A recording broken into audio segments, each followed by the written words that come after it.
नौकरी जाने का डर जो है वो सबसे ज़्यादा कॉन्ट्रैक्ट में सताता है कि होगा या नहीं होगा। तो इसको लेकर क्या डिस्प्यूट्स स्टैंड करते हैं कोर्ट में? बिल्कुल करते हैं।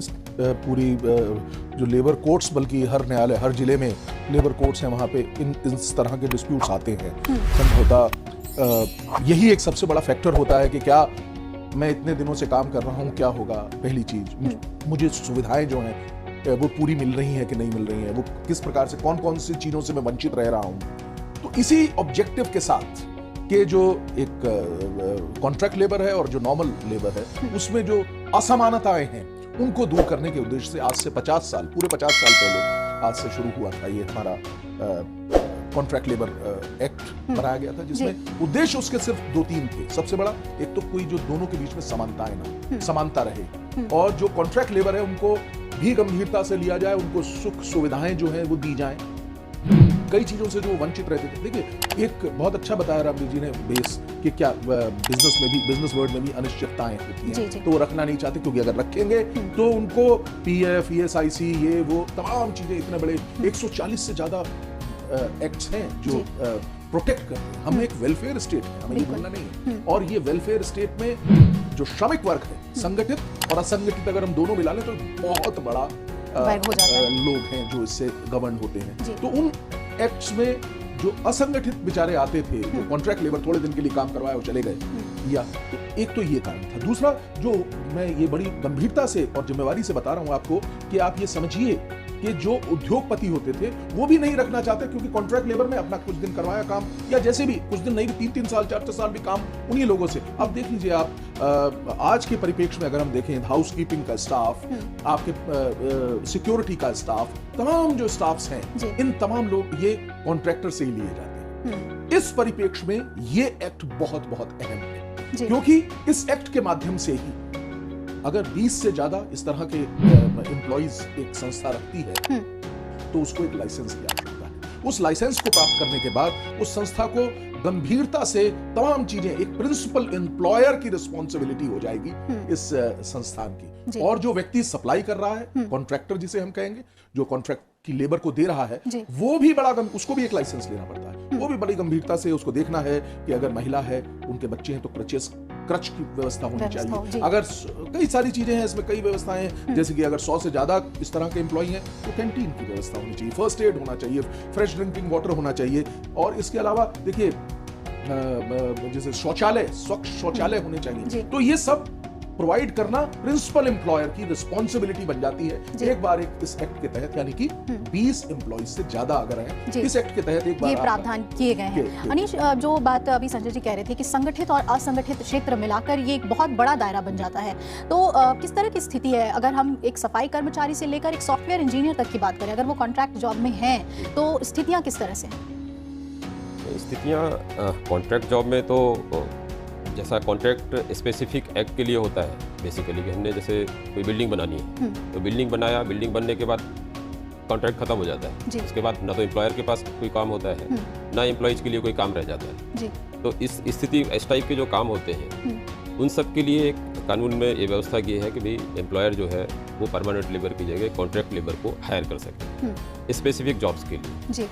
बेसिक पर्पज वो है। और उसके बाद फिर परमानेंट एम्प्लॉइज की रिक्वायरमेंट, जैसे रामवीर जी ने बताया कि एम्प्लॉयर की भी अपनी बाध्यताएं होती हैं, उनकी बाध्यताओं के हिसाब से उनको कितने एम्प्लॉइज को अफोर्ड कर सकते हैं परमानेंट बेसिस पे, और किनको जॉब बेसिस पे कर सकते हैं, उस हिसाब से करते हैं। और जैसा संजय जी ने बड़े डिटेल में बताया है कि 20 से अधिक अगर एम्प्लॉय हम किसी भी साल में करते हैं, उनको एम्प्लॉय कर रहे हैं, तो हमको इसमें लाइसेंस लेना पड़ेगा कॉन्ट्रैक्ट बेसिस पे अगर करते हैं। और उसके बाद जो कॉन्ट्रैक्टर है उसको भी लाइसेंस लेना पड़ता है, और उसके बेसिस पे हम लोग आगे इसको एक बात मैं रामवीर जी आपसे समझना चाहूँगी कि जब कॉन्ट्रैक्ट साइन कराया जाता है, संगठित क्षेत्रों की अगर हम बात करें, जहाँ पे एक वैलिड कॉन्ट्रैक्ट के तहत एम्प्लॉयज़ रखे जाते हैं, तो उसमें जो टर्म्स एंड कंडीशंस हैं, कई बार नौकरी पाने की चाहत में बहुत लोग उसको बहुत थॉरोली नहीं देखते और साइन कर देते हैं। तो क्या उनके जो राइट्स हैं वो वहीं पर ख़त्म होते हैं, या उसके बियॉन्ड हम सोच सकते हैं कि साइन तो कर दिया लेकिन उनके राइट्स जो हैं वो बने रहेंगे? अभिलाषा जी, आपने बड़ा अच्छा सवाल उठाया है।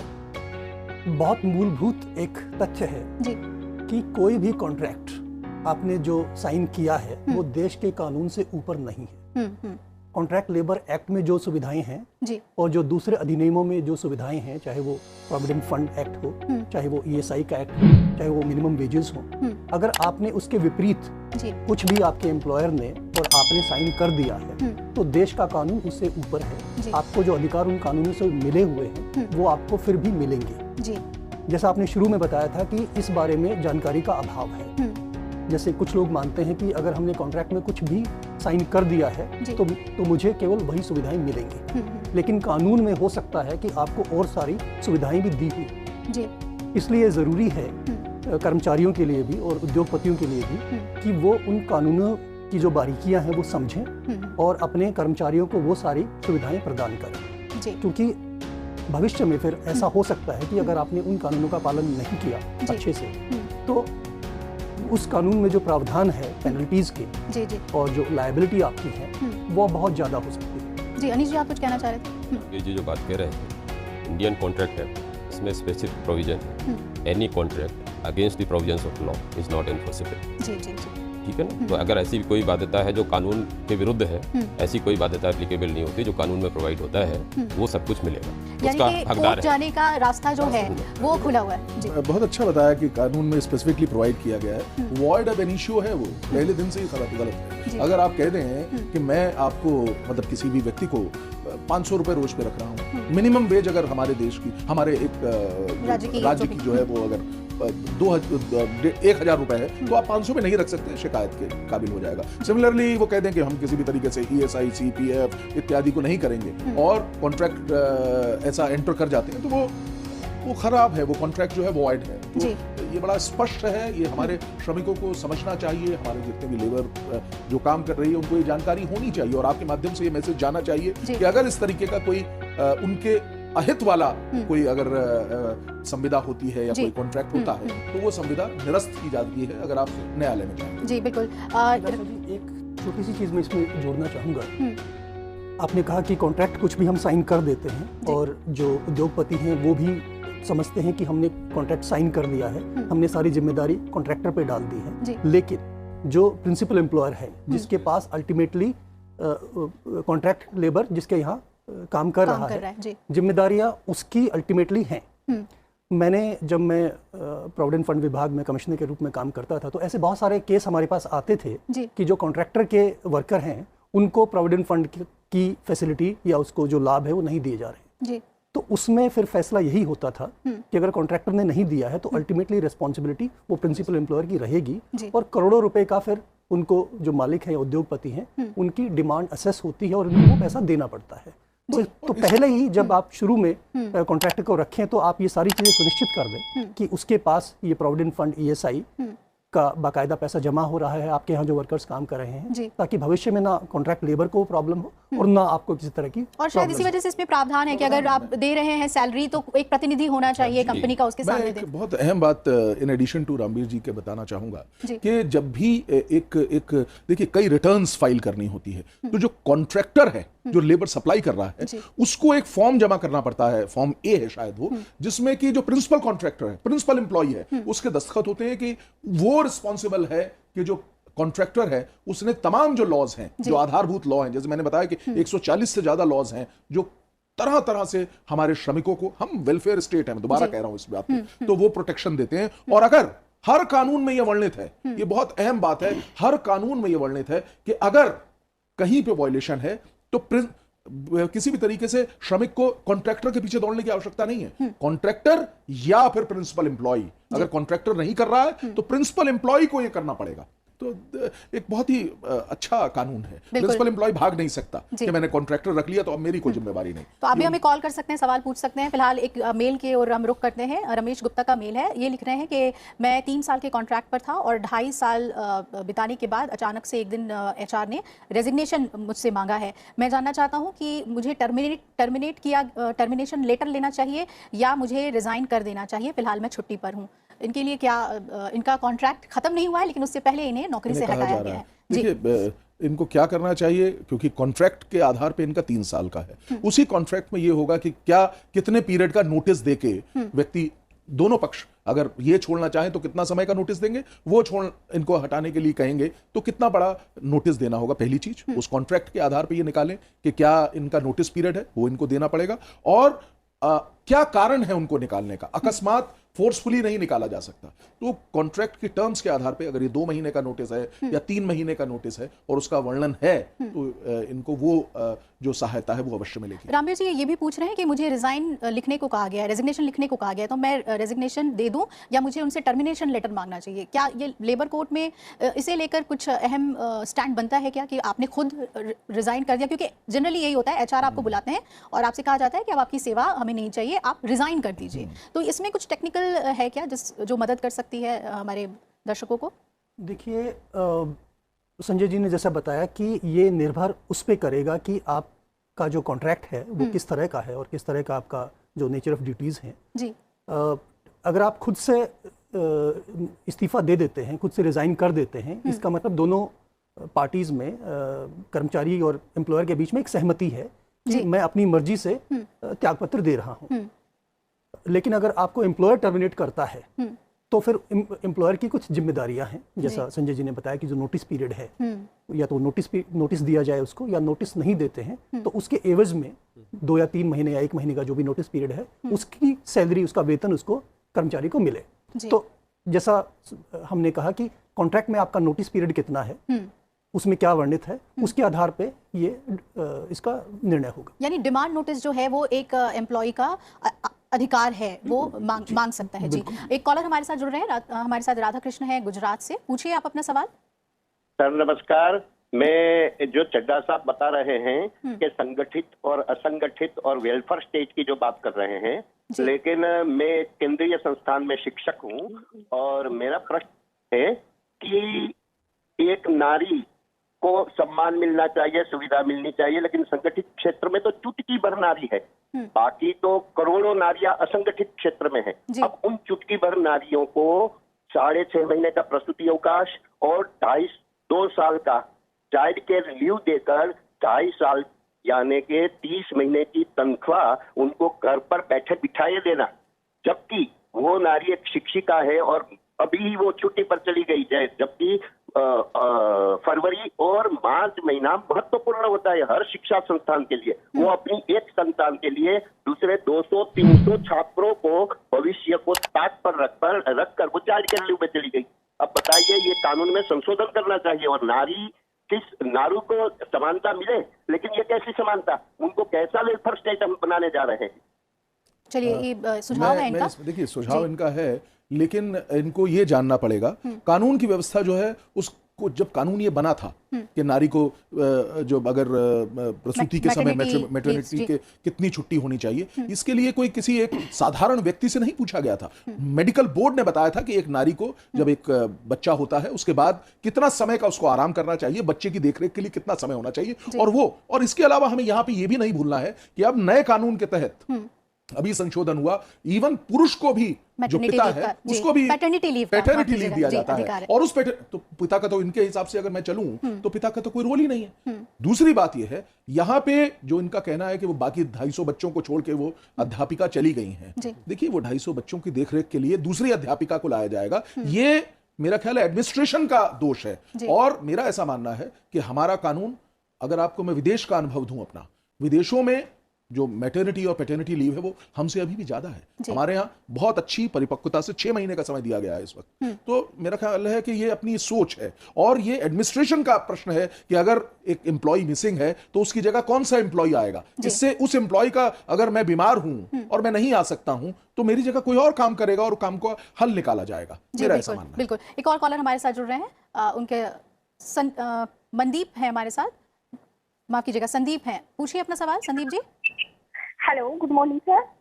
जी पूछिए। सर एक्चुअली हम दिल्ली के स्कूलों में, गवर्नमेंट स्कूलों में पार्ट टाइम जॉब करते हैं। हमारा 32 पीरियड पर वीक कॉन्ट्रैक्ट है, पर हमारी जो प्रिंसिपल है वो हमें 6 दिन बुलाती है, हफ्ते में पूरे दिन बुलाती है। हालांकि हमारे 4 दिन में ही पीरियड पूरे हो जाते हैं 32 पीरियड के हिसाब से। हमें कोई छुट्टी नहीं दी जाती सर। मेरा छोटा बच्चा है, हमें उसके लिए भी कोई छुट्टी नहीं मिलती। जी, आप क्या जानना क्या चाहती हैं? सर हम सीसीएल भी नहीं मिलती। चलिए तो- संदीप, हम आपके सवाल को रख रहे हैं। दिक्कतें बहुत हैं जो कॉन्ट्रैक्ट्स में, उनके राइट्स कैसे देखें जी। ये कह रही हैं कि छुट्टियां नहीं हैं, लगातार हमें बुलाया जाता है और शायद रो भी पड़ी हैं अपनी समस्या बताकर। क्या करना चाहिए इनको? लेबर कोर्ट जा सकती हैं ये? अभिलाषा जी, जैसे आप देख ही सकती हैं कि ये बड़ा मार्मिक विषय है जी जो कॉन्ट्रैक्ट लेबर की अवस्था है हमारे देश में। तो जैसे हमने शुरू में कहा कि कॉन्ट्रैक्ट लेबर और परमानेंट लेबर, ये हो सकता है कि जो उद्योग की ज़रूरतें हैं उसकी वजह से हम इसको क्लासिफाई करें, लेकिन एक बात हमें समझनी पड़ेगी कि जो भी मूलभूत अधिकार हैं या जो ज़रूरतें हैं किसी भी कर्मचारी की, जी। वो चाहे वो परमानेंट हो चाहे कॉन्ट्रैक्ट हो, कॉन्ट्रैक्ट पे हो, सबकी समान है। जी जैसे उसको सप्ताह में छुट्टी मिलनी चाहिए, तो परमानेंट वर्कर को जो मिलनी चाहिए वो कॉन्ट्रैक्ट वर्कर को भी मिलनी चाहिए। अब बल्कि वर्किंग आवर्स भी दोनों के बराबर होने चाहिए, कानून तो बिल्कुल ये कहता बराबर है। होने चाहिए। जी तो अगर इस तरह की मानसिकता है या कोई गलतफहमी है उद्योग जगत में कि हम कॉन्ट्रैक्ट वर्कर जो हैं उनसे किसी भी तरह का काम और बिना छुट्टी के और कितने भी वर्किंग आवर्स रख सकते हैं, तो ये जानकारी का अभाव है एक तो, और दूसरी एक मानसिकता भी बदलने की ज़रूरत है। और जो डायरेक्ट लेबर और इनडायरेक्ट लेबर, इसको मैं इनडायरेक्ट लेबर कहूंगा, यानी कि जो हमारे यहाँ काम जो स्थायी है और जो ठेके पे आया है, दोनों में सिर्फ और सिर्फ हायरिंग का फर्क है। ये एक बहुत बड़ा चीज है। बाकी जैसा आपने अभी बताया, सारे अधिकार, सारी चीजें बिल्कुल वही है। यही इस जो एक्ट है इसका उद्देश्य ही यही है। जी। जितेंद्र नारायण सिन्हा लिखते हैं, बिहार के नियोजित शिक्षक को वेतन के अलावा कोई सुविधा नहीं है। सुप्रीम कोर्ट में केस चला लेकिन कुछ नहीं हुआ, आगे क्या कर सकते हैं? मुझे लगता है कि इनका मामला सुप्रीम कोर्ट में चल रहा है, अभी कोई फैसला नहीं आया है। अगर वेतन के अलावा अलग अलग पर्क्स की अगर मांग रखते हैं लोग, सुविधा की मांग रखते हैं, और ये नियोजित शिक्षक हैं, मेरे ख्याल से इनका कॉन्ट्रैक्ट का मामला नहीं है, तो ऐसे में क्या क्या किया जा सकता है? ऐसे में कानूनी जो रास्ते हैं वो उन्होंने ऑलरेडी अडॉप्ट किए हुए हैं और सुप्रीम कोर्ट में विषय पेंडिंग है, जैसा आप बता रहे हैं। अगर पेंडिंग विषय है तो सुप्रीम कोर्ट उसको समय आने पर तय करेगी, और वो कानून के रास्ते पे ऑलरेडी चल चुके हैं। और अपने जो प्रीवियस ऑर्डर्स हैं उसके बिना पर वो उनको रिलीफ मिलेगी, जी उम्मीद करनी चाहिए। चलिए अगले कॉलर हमारे साथ जुड़ रहे हैं, मधुसूदन है हमारे साथ। पूछिए अपना सवाल, मध्य प्रदेश से जुड़ रहे हैं हमारे साथ। जी पूछिए। जी मैडम, मेरा प्रश्न ये था कि जो रेगुलर एम्प्लॉय है उनमें महिलाओं को डिलीवरी के समय ज़्यादा समय की लीव दी जाती है, जबकि जो गवर्नमेंट सेक्टर में ही कॉन्ट्रेक्चुअल एम्प्लॉय है उनको नॉमिनल केवल 1 या 2 माह की लीव दी जाती है। क्या उनको मैटरनिटी लीव की आवश्यकता नहीं होती है?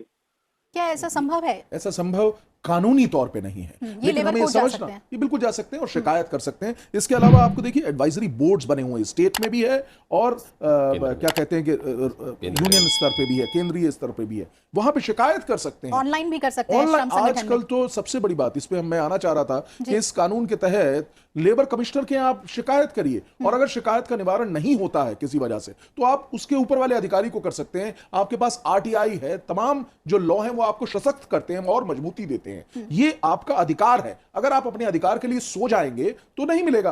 कानून ये कहता है बड़े स्पष्ट शब्दों में कि जो हायर्ड एम्प्लॉय है और दूसरा एम्प्लॉय जो परमानेंट एम्प्लॉय है, उसके दोनों के अधिकार समकक्ष हैं, बराबर हैं, उनमें कोई मतभेद नहीं है। जी। जैसा संजय जी ने कहा, अधिकार बिल्कुल समकक्ष हैं, जी। लेकिन जो कॉन्ट्रैक्ट लेबर होता है उसकी अपनी मजबूरियां होती हैं। जी, मजबूरियां होती हैं कि मैं कॉन्ट्रैक्ट बेसिस पे हूँ, मैं 2 महीने के लिए हूँ या साल भर के लिए हूँ, अगले साल मेरा रीएम्प्लॉयमेंट होगा कि नहीं होगा, वो इस बात पे डिपेंड करता है कि मैं एम्प्लॉयर से कैसे रिलेशंस बना के रखता हूँ। तो ये उसकी मजबूरी होती है, इसलिए वो जो 2 महीने की लीव देते हैं तो 2 महीने की लेने को तैयार होता है, शिकायत करने की बजाय। जी जी जी। वो उसकी टर्म्स एंड कंडीशन पे अनिल जी ने काम करता है। प्रैक्टिकल बात ये प्रैक्टिकल बात है, लेकिन कानूनी अधिकार उपलब्ध है, हम चाहें तो उसको यूज कर सकते हैं। लेकिन जैसा मैं समझ सकता हूँ जो कॉलर्स के सवाल आ रहे हैं, या संदीप जी का भी सवाल था, तो दोनों सवालों में मैं मतलब सीधी बात यही थी कि वो उनकी मजबूरी है कि वो प्रिंसिपल को खुश रखना चाहती हैं, उनको खुश रखना चाहती हैं, इसलिए जो भी छुट्टी मिलती है उस हिसाब से काम करती हैं। जी बिल्कुल। एम्प्लॉयर और एम्प्लॉय का जो रिश्ता है वो कॉर्डियल कैसे रहे, उसी को लेकर लेबर लॉ है। दोनों के ही अधिकार हैं, और अगर इसका हनन होता है एम्प्लॉय के तौर पर तो आप कोर्ट का रुख कर सकते हैं, लेबर कोर्ट का रुख कर सकते हैं। ऐसा नहीं है कि केवल संविदा पर नौकरी करने वालों को ही मनमाने तरीके से नौकरी से निकाल दिया जाता है या उनके अधिकारों का हनन होता है। आइए आपको मिलवाते हैं नोएडा के एक बुजुर्ग श्रमिक से जिन्होंने लेबर कोर्ट में लंबी कानूनी लड़ाई लड़ी और जीत हासिल की।